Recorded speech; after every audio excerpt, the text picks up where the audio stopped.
Andro natokana hialana voly ny andro ny alatsinain'ny Pentekosta tahaka izao ka samy mitady ny mahafaly azy na ny ankizy na ny tanora na ihany koa ireo efa lehibe sy nahazo taona. Iray amin'ireo toerana fialana voly mampisarika olona maro ny eny amin'ny bypass saingy raha oharina tamin'ny taondaza dia niena ny Mpitsangatsangana tonga teny an-toerana.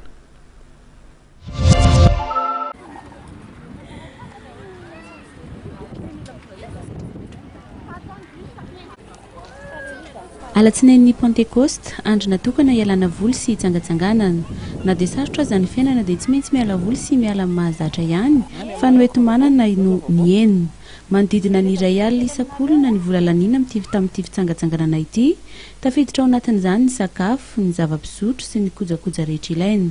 Niena raha oharina ny hatramin'izay hoy ireo mpitsangatsangana noho ny fahasarotan'ny fiainana. Ito zany tsy dia misy dépense safiry e. Moa hitondra ny ankizy kely mba mandehandeha koa. Boaka kely. Zay ny ambo manga kely. Efa voamana kaka. Efa nisy zany ny budget kely natokana hoe ity hitsangatsanganana amin'ilay Pentekosta. Ena tsy maintsy efa misy aloha. Dia mety eo ohatriny eo asatarina ohatriny hoe. Raha vola lanina isaky mitsangatsangana ity zany eo amin'ny 200 eo foana ohatr'izay. Raha zany hoe zay avany andray soro sady varotra glasy zay dia sady mampitsangatsanga zay mitady vola.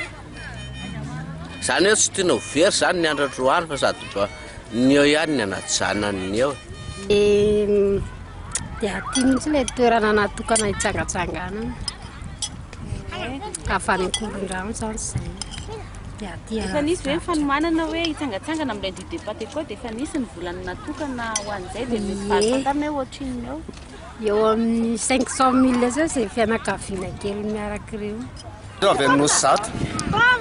Inona ny safidy hoe ity bypass ny hitsangatsangana hoe tsy mahafaly? Natokana anaka ity bypass ilay nosy zato zany ilay rivotra eny malotoloto dia alohanay mba maka sisitsisiny. Efa nisy hoe budget manokana hoe atokana io hitsangatsangana ilay lehibe Pentekosta zao dia azo fantarina hoe eo. Raha ny tena marina moa zao tsisy budget zany fa arakaraka ny amin'ilay fiainana mihitsy zany tsy misy fotoana manana budget manokana zany fa arakaraka ny zava-misy zany hoe misy kely dia mandeha. Dia ohatrohatriny io mety hoe manana ny androany? Ny androany zao raha totalim-bola zao eo amin'ny manana eo amin'ny ray alina eo dia efa atonina. Ny olona ray. Dia nareo zao firy mianaka? Zay zao efa mianaka. Betsaka ireo ny safidy ny teny bypass hitondrana ny fianakaviana.